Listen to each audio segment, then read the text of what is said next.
This story is brought to your ears by all our fantastic supporters on Patreon. To get in on the action yourself with bloopers, extras, and the occasional early story, join us at patreon.com/voiceofallmtg. We'd like to thank our newest patron, Radberry, for already donating.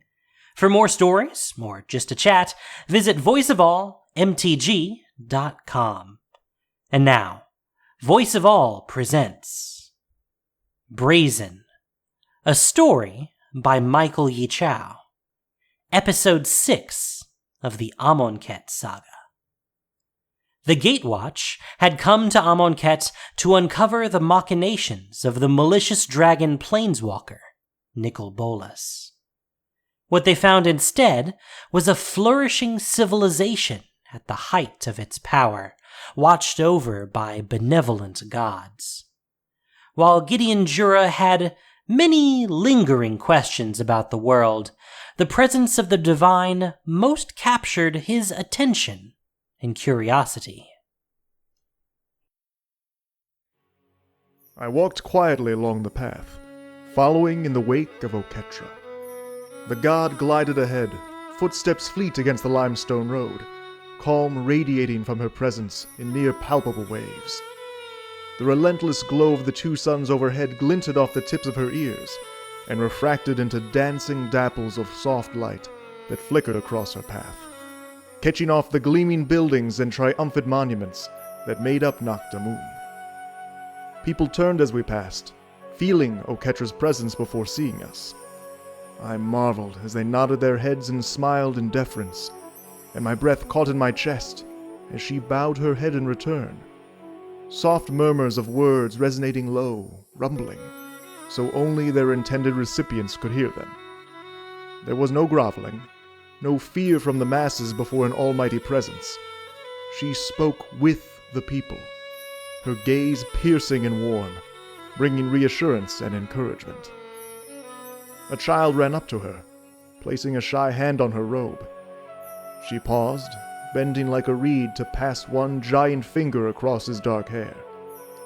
I watched as he mumbled something, his face nearly buried in the fabrics, some worry or fear furrowing his brow. Oketra smiled, radiant and kind. The boy looked up, their eyes met, and the boy's worry melted away, replaced by a smile and a determined nod.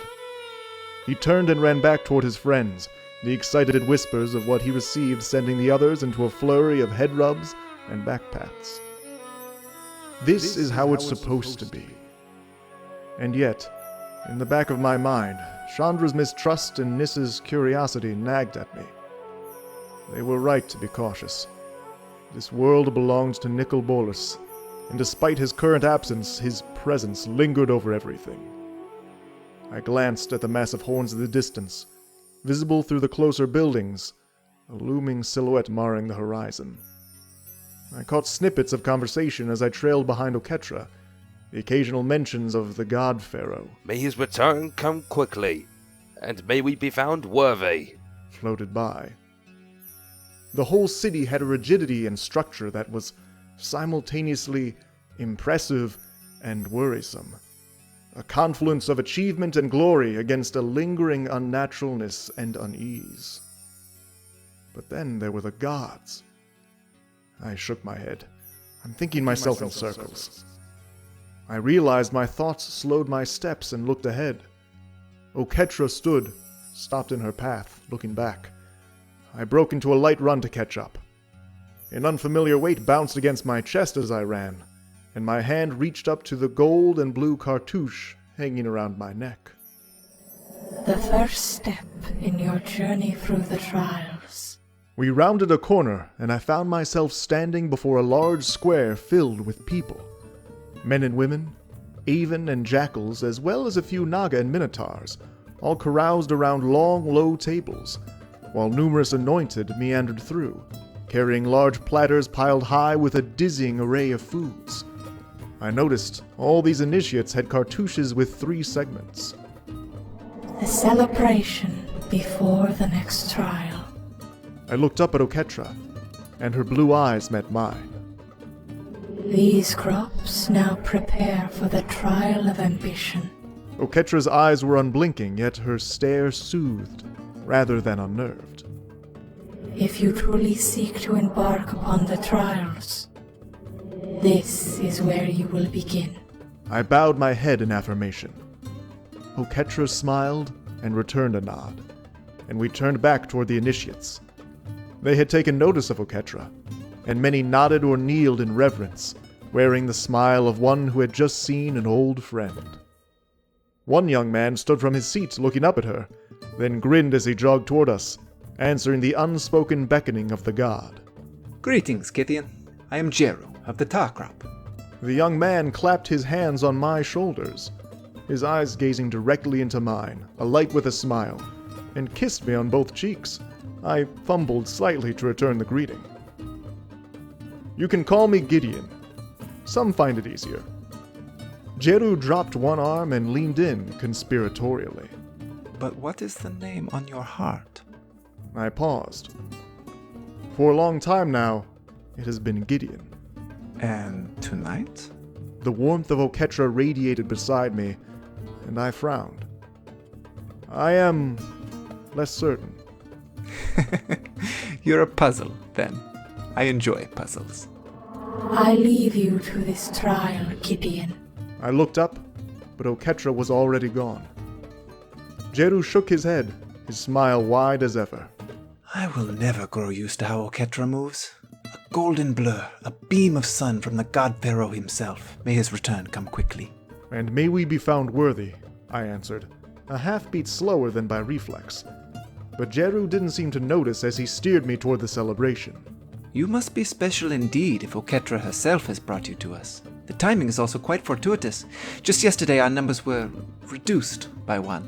A slight flinch in Djeru's grasp on my arm caused me to search his face, but he revealed nothing more behind his wide grin. If you are to embark on Bonu's trial with us, perhaps you can help our crop regain our balance. Without warning, Djeru thrust his leg out in front of me, one hand still grasping my arm as he shoved me with his other. I stumbled but turned in on reflex, pulling my arm free as I pushed a hand against his chest, shoving him back. We stood and stared for a moment. Then he raised his hand and gave a short beckoning wave. A slow smile spread across my face. We sparred briefly, exchanging a flurry of blows. Djeru fought with a strength and focus belied by his earlier jovial attitude. And before I knew it, his grappling style landed me on my back. The same broad smile returned to Djeru's face, and I laughed. Too much time punching and slicing through gear hulks and sandworms. Not enough time fighting hand to hand. Djeru hauled me to my feet. You're good. You could be better. Come.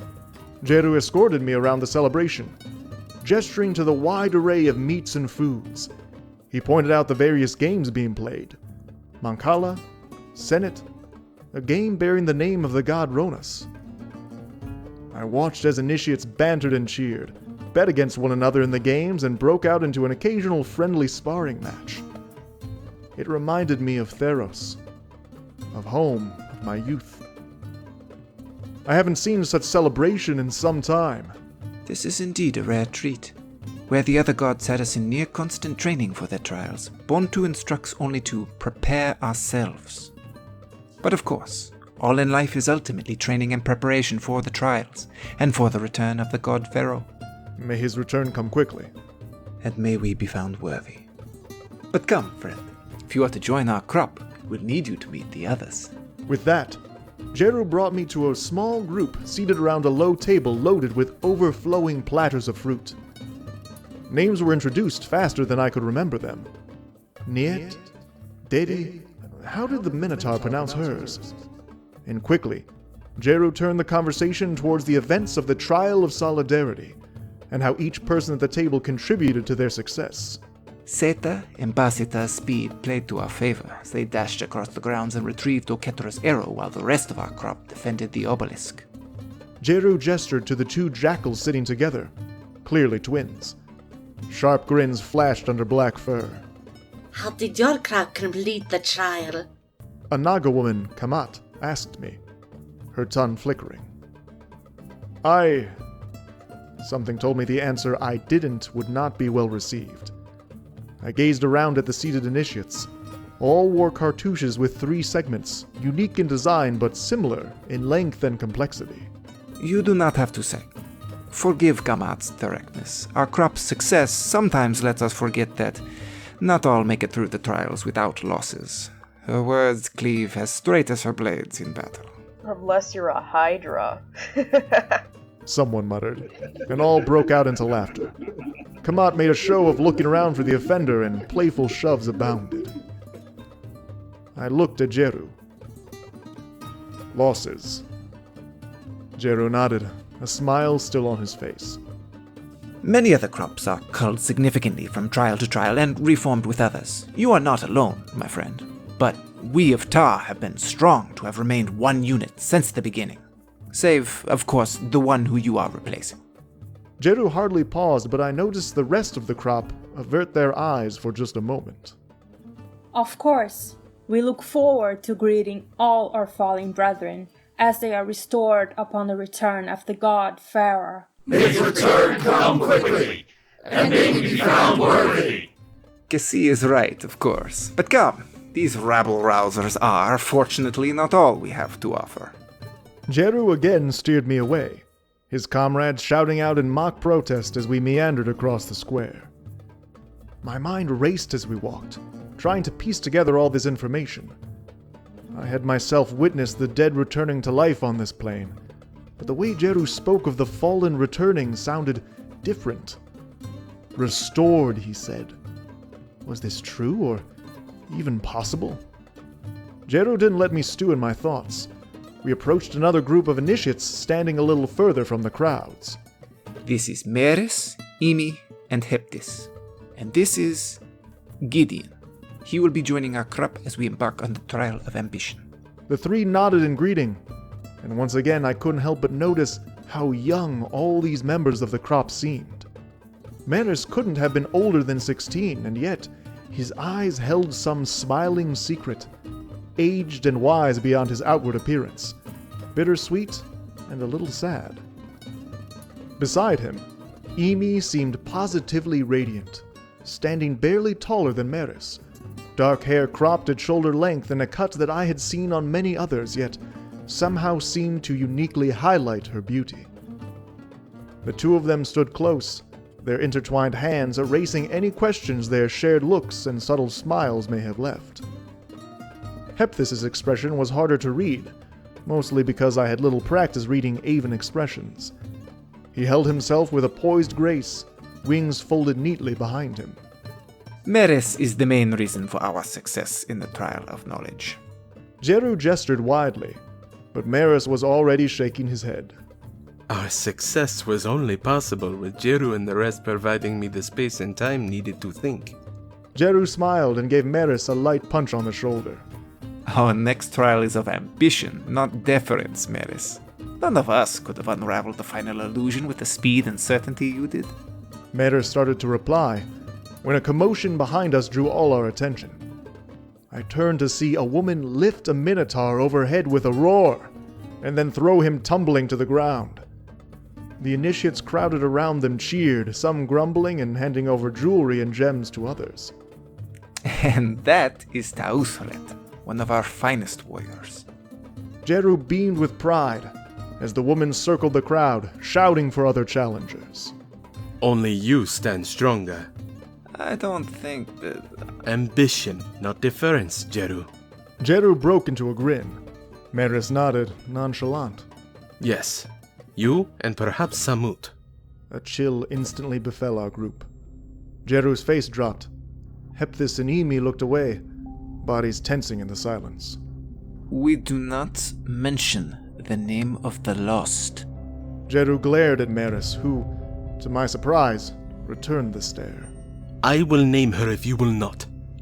If this initiate is to replace our sister, he must know the role Samut served. Can he replace our fastest runner, faster even than the Jackal twins?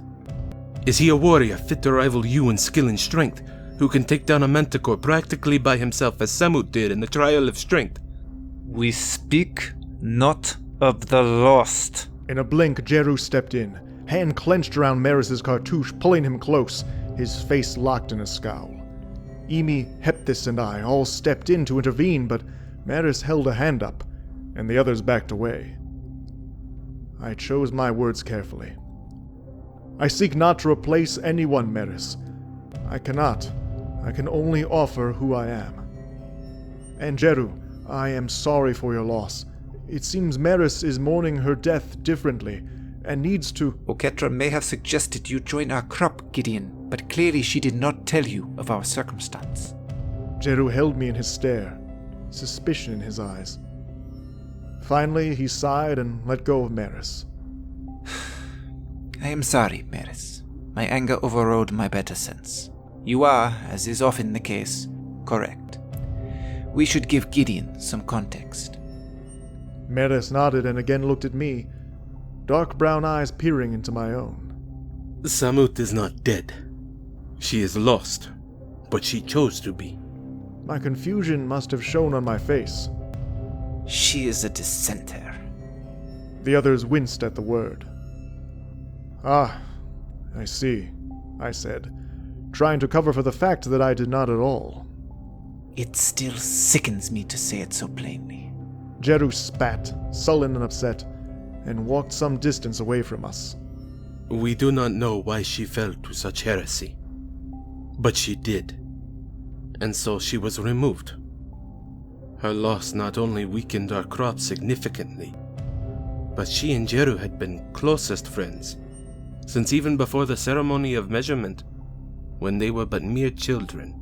I looked at Maris, Emi, and Hepthis. You're all still children.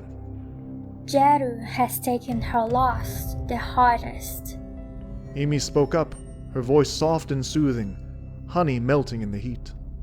Death would have been better, even a dishonorable death, for dissenters have no place in the afterlife.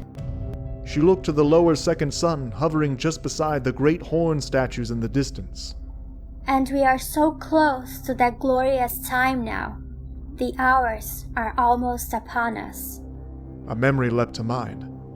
A young woman, pushing her way through a crowded street, shouting as she was pursued by soldiers.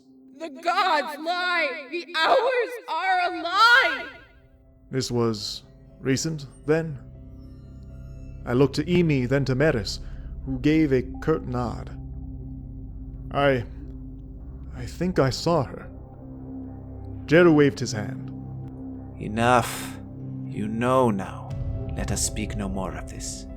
I started to object when a sudden hush fell upon all the initiates. A lengthy shadow befell the square as a great form stalked toward us, flanked on all sides by figures adorned in black. The larger sun burned low in the sky, and I squinted against the darkened silhouette haloed in the red light of late afternoon. My eyes took in what could only be another god, towering in height, human in body but with the head of a great and fearsome crocodile. Her long snout turned into a sharp grin. She stood, surveying all before her, a mighty staff in one hand, black robes draped over her imposing form. As she approached, an aura of divinity washed over me. Yet the feeling that stirred in my chest did not echo the warmth and calm of Oketra, instead invoking a surge of pride and power. I noticed none of the initiates bowed their head as with Oketra. Instead they stood taller, shoulders back, proud and eager to catch her eye. Beside me, Hepthis ruffled his feathers. This is unusual. Do you recall the last time we saw Bonu walk the streets of Naktamu? Emi shook her head. It must be because the hours are nigh. A rumbling hiss swelled, growing in volume, until I realized it was Bonu's voice, reverberating across the square. Time draws short. Every face in the square was turned toward her now. Not all will have the chance to earn my favor. Who deserves to compete in my trial? A burst of noise exploded from the assembled initiates, roaring assertions of their worth. Bontu's smile widened. Only the strong will triumph. But strength is learned. Narrowed eyes surveyed the raucous initiates. None are born strong. I felt a surge of fearlessness in my heart. Emboldened, I stepped forward, shouting above the fray. Not even the gods? Voices fell by the wayside, as a series of gasps and mutters broke out. I felt many eyes turn back to look at me, but held my gaze up toward the beady eyes of Bontu. Her great head tilted, and her eyes blinked at me, one lid, then the other. Ivory teeth, each the length of a boat, appeared, and she laughed, a hideous hissing that echoed in my gut. How brazen! She turned to address all the initiates in the square. Even I am greater than I once was, because I desired to be so. Her words were answered by murmurs of acceptance and admiration. Bontu raised her hand, and a hush fell as she pointed a finger at me. Gideon Yura. A shiver ran down my spine as she named me. She held her hand suspended in my direction for a moment, then, slowly, her finger drifted to all the members of Djeru's crop, naming each member as she pointed. When 20 names in all were called, she dropped her hand, ever slowly, ever full of purpose, by her side. Initiates of the Tagarop, you shall be next to face my trial. With that, Bontu turned and left, her viziers gliding away beside her in stony silence. I let out a sigh and realized I had been holding my breath. Others in Djeru's crop approached, cheering and expressing thanks and praise. Djeru came by my side, a wary smile crossing his face. Looks like Oketra was right to have you join us after all. With that, he grabbed and thrust my hand in the air. Around me, the roaring cheers of my crop mates danced across the square. As they pulled me toward more food and drink, I couldn't help but notice the scowls and envious stares of other initiates. The trial of ambition has already begun, I suppose. The thought lingered as the rest of the evening passed in a blur of mirth, stories, and celebration, all under the strange, impossible red glow of the second sun.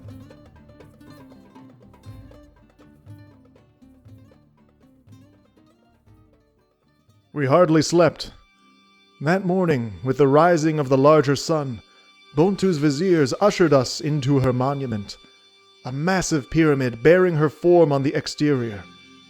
I had little time to admire the architecture, though, as once inside, we were armed with simple weapons by the viziers and immediately led deep into the monument's heart.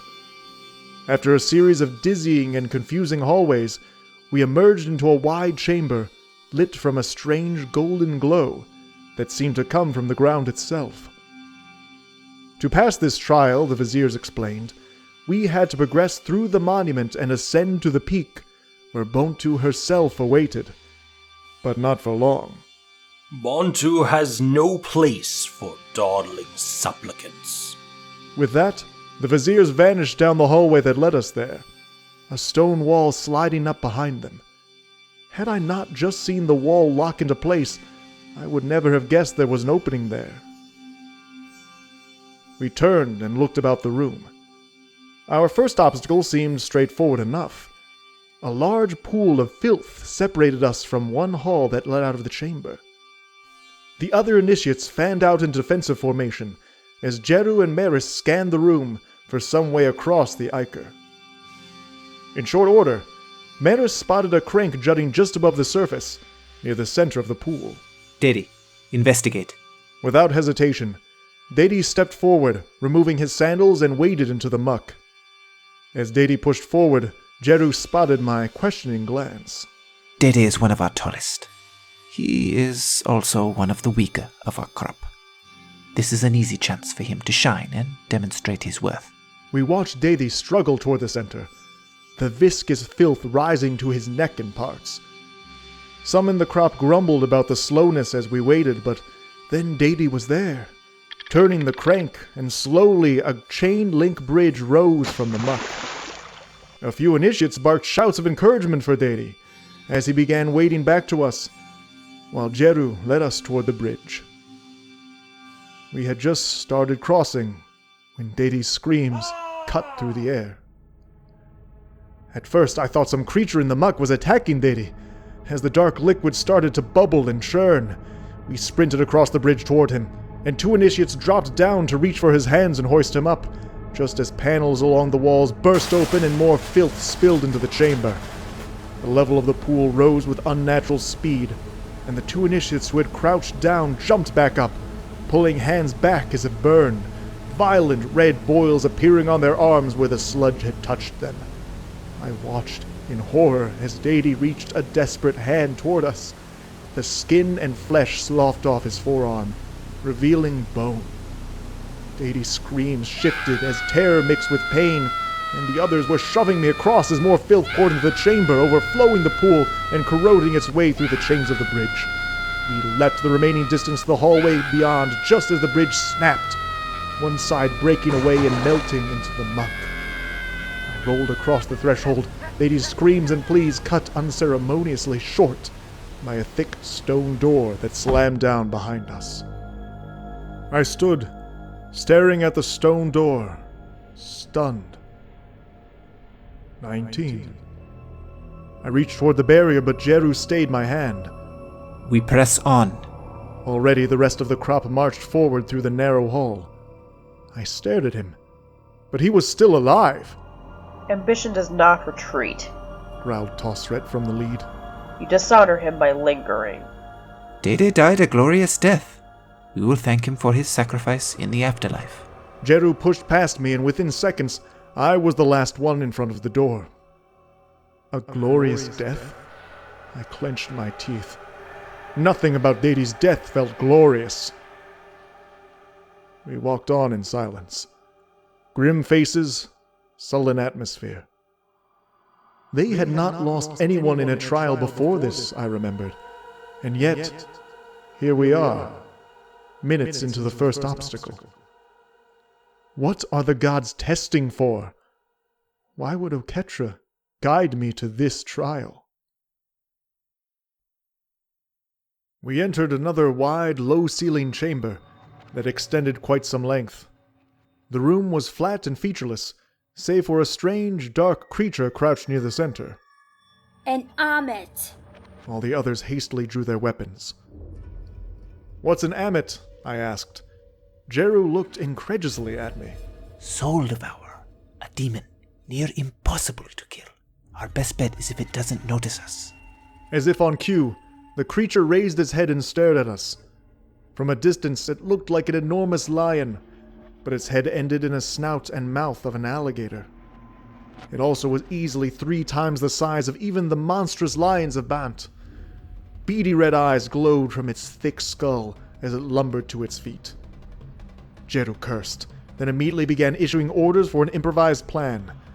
The reason for his haste became painfully clear as the Amit charged us, moving at a stunning speed for a creature of its size. We scattered, archers letting arrows fly as the rest of the crop made a dash across the room. Rather than confront the monstrosity head-on, we ran for the other side in groups of 2 to 3, with different teams trying to distract and confuse the Amit, while others dashed by.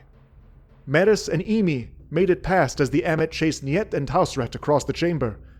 2 archers then pulled the Amit's attention away long enough for those 2 to turn and dash for the corridor on the other side, the only visible exit. The Amit ran between the groups, unable to make up its mind on who to chase, confused in the chaos. With a nod, Djeru and I started our run across. We were nearly at the exit when a gruesome sound pulled my attention back. One duo had gotten cornered, and with one powerful bite, the Amit had caught an initiate in its jaws. Her screams echoed in the chamber, followed by the wet sound of blood splashing against stone. Her companion scrabbled past, abandoning her friend. I sprinted back toward them, ignoring Djeru's protests fading behind me. Another scream rang out, then cut short as the Amit bit down, and the nauseating smell of blood and viscera wafted across the chamber. 18. Others ran by me as the Amit seemed completely engrossed in its victim, content to let the others flee. With a yell I charged, my surl unfurling and slashing at the demon. To my surprise, the blades didn't cut through, instead glancing ineffectively off its thick hide, leaving little more than angry red welts on its skin. The monstrosity turned and bellowed at me, blood and spittle spraying from its open maw. It swiped at me with a massive paw, catching me across the chest. I smashed backward hard against the wall. I stumbled up, blinking away the stars flashing before my eyes as the low growl of the Amit pounded against my skull. Golden ripples of light danced across my body as I focused my magic. And not a moment too soon, the Amit struck with lightning speed, its jaws a blur. I threw my arms up, and its teeth crashed against them, sparks of golden light flashing as it failed to pierce my shields. I squared my feet and pulled, intending to throw it against the wall. It didn't move. I strained with all my strength against it, but the Amit held and started gaining ground. My feet slid against the stone, unable to find a hold as the Amit dragged me back, its jaws clamped on my arm with its unrelenting vice grip. My skin shimmered with golden light, protecting me from being pierced by its teeth, but I couldn't free myself from its monstrous grip. Panic seeped in at the edges of my thoughts, my mind racing for a plan. I couldn't overpower it. Sure, it couldn't pierce my barrier, but I also had watched it devour a person in 2 clean bites. My surl couldn't cut through its hide. I was running out of options. My feet slid again on the floor, and the Amit twisted its head, throwing me against the wall. The sound of cracking stone reverberated up my spine, and again as the Amit thrashed about, slamming my body against the rock, knocking my breath from my chest. My head spun, vertigo setting in. I gritted my teeth. If I couldn't slip from its grasp any other way. A loud screech cut across the chamber, and a gust of wind slammed into the Amit. The monster let go, more out of surprise than injury, and I rolled back. As I sprang to my feet, another burst of air brushed past me. Hepthis, last to cross, walked towards us with hands raised, muttering another incantation. Run! Now! Hepthis fixed me with a piercing stare as he sent another volley of cutting wind. The Amit roared in defiance. "You can't face that thing alone!" My protests were cut short by the dark blur of the Amit sprinting past, barreling toward Hepthis. The Aven spread his wings and leapt into the air, barely evading the Amit as it ran past. Go, you fool! Hepthis' wings flapped wildly as he flew higher, and I turned and sprinted toward the far corridor, past the Amit, now turning around for another pass. A series of plans flashed through my mind. If the corridor is too narrow for the Amit, Hepthis could simply join us as we cross into the next challenge. Or if not, I could stay behind, and a squawk and the sound of teeth-tearing flesh cut my words short. I turned to see the Amit falling from an impossible height, its mighty leap just high enough to clamp onto one of Hepthis' wings. The Amit's teeth sliced through bone and tendon as it landed with a ground-shaking woof, swallowing its prize in 2 snapping bites. A torrent of blood dripped down as Hepthis wobbled in the air, then plummeted toward the ground. The Amit approached slowly, savoring its prize. 17. My feet carried me forward on reflex even as my mind froze, suspended in disbelief. I barely registered that I had made it across and into the corridor itself until I nearly ran into Djeru, who stood with about half the crop in the semi-darkness, peering ahead. There's bladed pendulums ahead. And for the first time I noticed the strange whirring sound. The corridor was dark, with no light source, but from the ambient glow of the room behind us, I could just make out blurs of something flashing by in intervals. Djeru shook his head. The corridor narrows, and soon only one can cross at a time. The first few have already made it across, but the blades get faster with each person that passes. Djeru, Hepthis has fallen. We must. What is wrong with you? Anger seethed across his features, the mask of a calm leader suddenly broken. You have lost your entire crop in previous trials, and yet you treat each glorious death a tragedy. Your facade of heroics and rescues does nothing but insult and diminish our crop-mate's sacrifice and bravery. I fell silent, stunned. I glanced around at the other initiates, but the shadows in the corridor hid their faces from me. Djeru pushed me away and barked out a list of names. Calling members of the crop forward, one by one, he sent them down the corridor. I realized as they ran forward through the swinging blades that he called the runners based on speed. No hesitation, no question, no need for thought from him or those he named. He knew everyone's abilities by heart. I took a deep breath, trying to center myself. You are a stranger to this world, Gideon. Things are different. Death is different. I shook my head. Leave your judgment behind. Instead, the image of Hephaestus falling played over and over in my mind, matching the cadence of the swinging blades ahead. I watched the initiates run by the blades. Soon, only Djeru, the jackal twins Setha and Basetha, and myself remained. We stood in silence, the only sound in the corridor the maddeningly rapid whirring of the blades. The only sound. I suddenly realized the noises of the Amit had stopped. I spun around. The chamber behind appeared empty, except for a few bloody stains across the grounds. Djeru noticed too. We need to go. Now. He nodded toward me, just as the Amit came barreling around the corner, squeezing down the corridor, and roaring as it charged toward us. It was just large enough that its shoulders scraped against the stone walls, but with effort it pushed in after us, jaws snapping. At a command from Djeru, Basetha dashed down the corridor, followed by her brother. They made it several spans down the corridor, and then the damp metallic smell of blood burst over us as a rogue blade reduced Setha to a black and red smear of viscera. 16. Basetha kept running, whether through bravery, ignorance, or sheer force of will, and joined the others down the corridor. But now the blade swung at impossible speeds. Djeru drew his Khopesh sword, crouched to take a final stand against the approaching Amit. I took a deep breath, sending golden light shimmering across my body, and stepped forward into the blades. The first one smashed into me, shattering and launching me into the wall, stone chips and shards of the blade flying everywhere.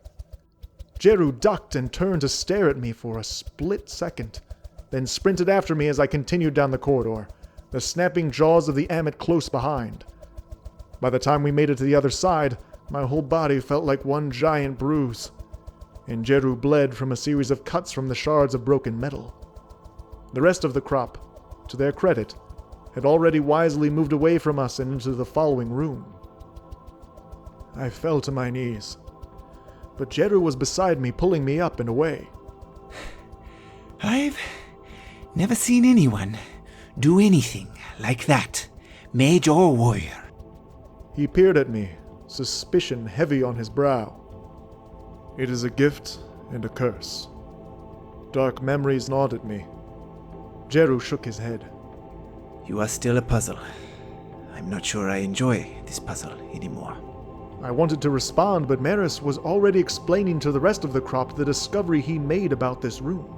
We will need 4 to stand atop those pillars to open the main door. Maris pointed to the 4 pedestals around us. But my guess is that will also unlock something unpleasant. And they'll likely need to stay on those pillars to keep the door open. The Amit is coming, likely to make it through the corridor since Gideon, disabled the blade trap. Djeru looked at me, then back toward the roaring and scraping sounds as the Amit pushed its way closer. There was only a moment of hesitation. Then 4 initiates walked toward the pillars, but Djeru grabbed the hand of one. Masaka, I need you to switch with Tausret. The 2 singled out by Djeru looked at one another and reluctantly agreed. Tausret joined the rest of us as Masika walked to the pillars.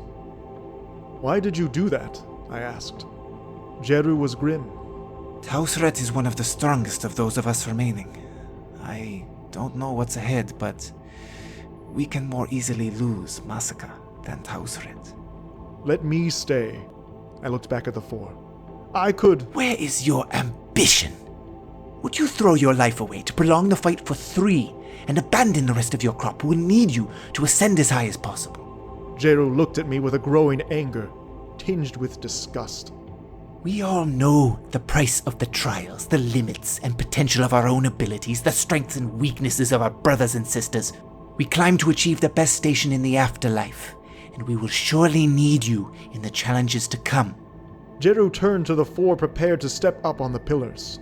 Brothers, sister, we will see you in the afterlife. The four looked to each other, then as one climbed onto their pillars. Immediately, the pillars began to sink into the ground as the grand doorway on the far side of the room opened. At the same time, however, other massive panels along the walls slid slowly open, revealing the shadows and shapes of terrible beasts that stirred at the sound of grinding stone. Behind us, I saw the snapping jaws of the Amit poke around the corner, shards of stone chipping away as it pressed and squeezed through. The rest of us ran toward the exit. As we crossed into the chamber beyond, we turned back in time to see the four step off the pillars, weapons drawn. Immediately, the massive stone door began to slide closed, shutting out my fleeting, foolish hope that they could perhaps still make it across to join us. We watched as they disappeared, the Amit charging toward them even as the shadowy shapes of other monstrosities slinked along the edges of the room. We all stood, catching our breath for just a moment, and then we turned and continued onward. 12.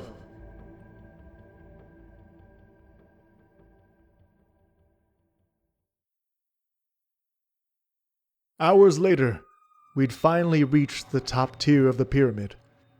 This chamber was the largest and most grand of them all, every surface gilded and lit with an uncountable number of bronze braziers. Bonu herself sat in attendance upon a throne, attended by viziers and looking down at us from a series of stairs that led to her presence. Behind her, 3 large doors, sealed with metal and the cryptic writing of Amonkhet, gleamed in the flickering firelight. A clear pool of water separated us near the entry from where Bonu sat, a chilling reminder of the first challenge of the trial. We were now 9. So many rooms, each designed to have more left behind. Some we battered our way through, making it across intact, but more often, the room battered through us, taking lives despite our best efforts and abilities. As we stood before Bonu, we were anything but victorious. Meris retched, red-eyed, bleeding from bites on his arm. In the very last room, flesh-eating scarabs had poured out of the wall, devouring Emi, who had stumbled as we scrabbled up an impossibly high wall to the exit. Her arm came off when Meris tried to pull her free. Djeru had to haul him out. You have kept me waiting. Sighs of relief that we had made it cut short as we looked around the empty hall. Racks of weapons, clear pools of water. Upon closer inspection, I noticed dark, sinuous shapes rippling beneath the surface. Water serpents. Kamat said, seeing my gaze. Poisonous. Looking at the pools, I also now saw that beneath the water, a bridge stretched between where we stood and the platform Bonu occupied. However, where the walkway should begin, there was only a set of scales. After a painful, pregnant pause, Djeru spoke up. Have we not completed your trial, great Bonu? What is left for us to do to earn your favor? The great lizard blinked her double eyelids and pointed to the scales. Only those who can pay my toll may cross. What is this toll? 1 heart. For all of us? We can... For each. I swallowed hard. The members of the crop stared around at each other. I saw hands inch toward weapons. Surely, Bonu, we have lost enough to prove ourselves to you. The hours draw nigh. Your numbers are too great. Pay the toll, or fall short and perish. I stared at Bonu, stunned. Our numbers are too great? A startled cry rang out. I turned, horrified, and watched an initiate fall, Nyet's dagger in his back. With a few bloody hacks, Nyet was charging across toward the scales, cupping red hands to her chest. Kamat slithered forward, tail lashing out, and Nyet fell. Basetha dashed forward as Kamat and Nyet struggled, scooping up the dropped prize and slammed it onto the scales. The glittering footbridge rose, allowing her to cross over the snake-infested waters. I watched her kneel at Bonu's feet, and at the nod of the god's head, the viziers handed her a cartouche. The room smelled of wet earth, thick and unpleasant. An arrow flew toward me and shattered off my skin, which was again rippling with golden light. I turned in time to see Tariq collapse, dropping his bow as Nasor smashed his head in, the Minotaur's cudgel crunching through bone. As Nasor drew a knife from his hip to claim his prize, Nyet rose, slippery Naga heart clenched in her hands. All of it happened in silence. No screams, no shouts of command, just the occasional clang of metal on metal or blades sinking into flesh. Each fight ended in a flurry, one or two exchanges of blows, each combatant knowing all the other's tricks. I stood frozen at the center of the madness, occasional gleams of gold rippling across my skin. Sudden words shattered the silence. Djeru and Meris faced each other, hands on weapons, a calm in a storm. I won't kill you. You're my brother. As if I even could. Djeru looked about. I can't protect you from the others. Meris smiled sadly. The answer's obvious. Djeru dropped his hand from his blade, walked up to Meris, and embraced the boy. I'll make it painless, brother. Meris returned the embrace. Look for me in paradise. The other clashes quieted as victors emerged. Soon all eyes lingered on the pair. Djeru pulled back from the embrace, looked Meris in the eyes, and smiled. Then he shoved him into the water. Immediately, the dark shapes of the poisonous snakes converged on Meris.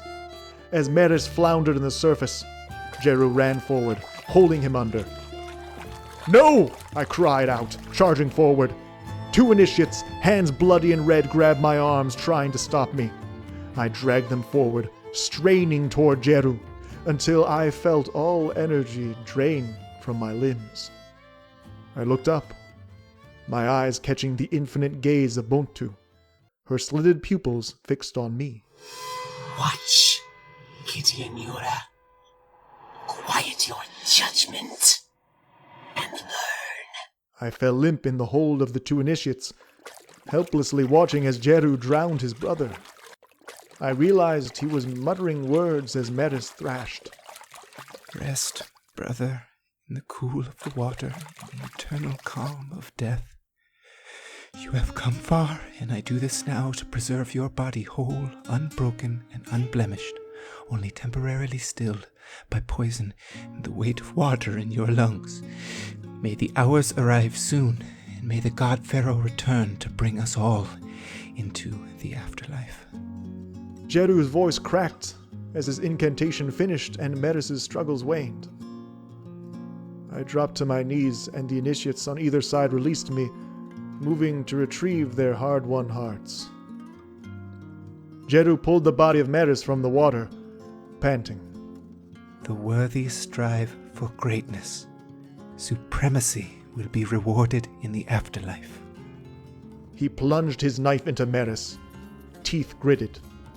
As he cut, the other victors walked toward the scales, one by one plopping their payment onto the golden plate. Djeru was last across, Meris's heart dripping in his hands. He crossed the bridge, head held high, trying to hide the quiet tremble in his hands. The bridge sank quietly into the water as he reached Bonu, kneeling to receive his cartouche. Anger bubbled inside me. Not at Djeru, not at the others, but at Bonu, and Oketra as well. I stood, my hands balled into fists. What am I to learn from this? I bellowed across the chamber. My voice echoed off the cold stone stairs. Shadows flickered as the flames in the braziers sputtered. All eyes turned toward me. Is this what you wanted me to see? That you demand the slaughter of the innocent? What purpose are these deaths to serve? What mockery of faith and divinity is this madness? I ignored the mounting shouts of protest from Bonu's viziers and dove into the water. As I swam across toward the platform, the snakes swarmed me, but my skin flashed gold and they reeled away with broken fangs. I dragged myself out and stood before the god, glaring up. Bonu's viziers stepped forward, arms raised in defensive stances, magic dancing across fingertips. But Bonu raised a hand. She peered down her snout at me, her figure looming above. I ignored the looks of horror and outrage from the remnants of the crop. You have not paid your toll. Here! I pounded a fist against my chest. Come take it!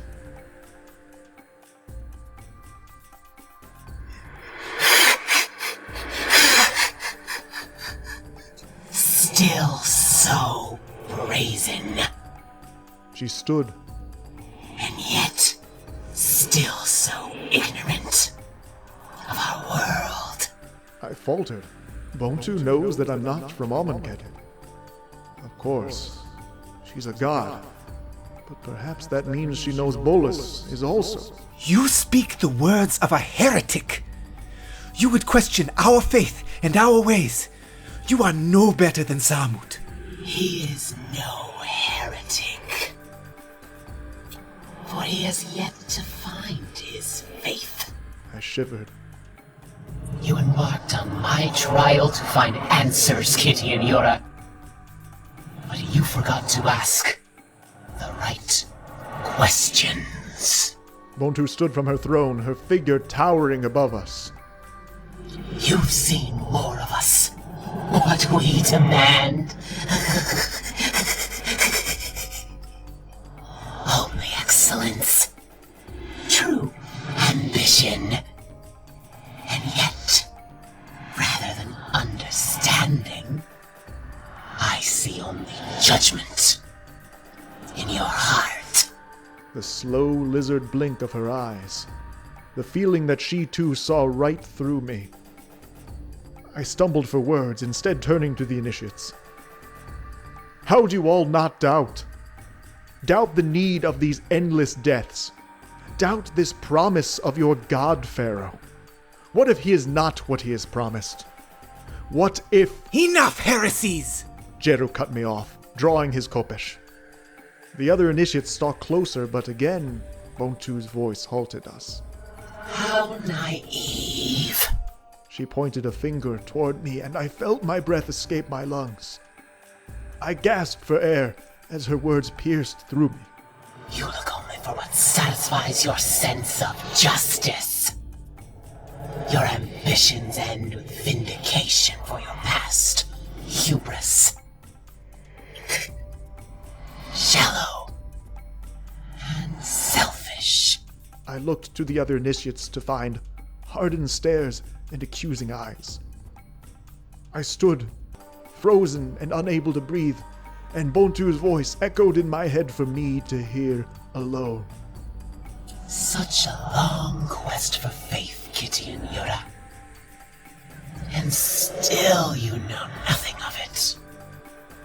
Of course they doubt. Doubt is the necessary shadow to the light of faith, Gideon. The stronger the faith, the deeper the shadows of uncertainty. Yet still, their ambitions drive them to shine brighter, reach higher, unsatisfied by complacent divinity. When will you be able to say the same for yourself? Her mouth curved into a smile. They are mine, and I am the God Pharaoh's. May his return come quickly, and may we be found worthy. Bonu turned away from me, and I fell to my knees, coughing, air rushing back into my lungs. Leave my temple. The power of the command vibrated through my very core, and I found myself walking, unimpeded, the others parting to watch me pass. I exited through the lowest gate behind Bonu's throne, and everything floated in a haze until I was outside again, washed in the red glow of the second sun. I looked up. It appeared closer than ever toward its final position between the horns. And I've moved ever further from understanding. This world, myself, anything. The sound of shuffling steps drew my attention. A stream of anointed also exited Bonu's temple, carrying out a procession of the dead, now wrapped in white gauze. The realization slowly dawned on me. The anointed are the remnants of initiates fallen in battle. The missing limbs, the quiet servitude, the stunted cartouches they wore. Is their unlife a gift or slavery? Are the gods good or corrupt extensions of Nicol Bolas? Is the viciousness of the trials a dark perversion of a world? Or is death truly the highest calling on a plane where all ends in undeath? Overhead, the red sun plodded its inevitable steps toward Bolas's arrival and return. The God Pharaoh's return. The mantra echoed in my mind. May he return quickly, and may I be found worthy. My fingers wrapped into fists. I tore the cartouche from my neck, dropping it on the ground before me. Worthy to strike him down. Thank you for listening to this production of Voice of All. As listener-supported entertainment, we rely on you not just for the voices of the characters, but also to keep us going and growing. If you enjoyed what you heard, please support us by rating and reviewing us on iTunes, or following us on SoundCloud and Google Play, or just plain sharing with your friends. You can also support us financially on Patreon for exclusive perks. Brazen was written by Michael Yi Chow. The podcast was produced and edited by Gen Do-Keshi, with sound editing by Grace, Isa, and Noxshade. This week's story featured the voice talents of David Ford, Maxie Bridgewood, Derek J. Barbie, Gamer Dragon, Mandy Porto, J.W. Forsyth, Christina Edelman, Scott Williamson, Hikari Hellion, and Rachel Shedma. Magic the Gathering is copyright Wizards of the Coast. Thank you for listening, and have a fantastic day.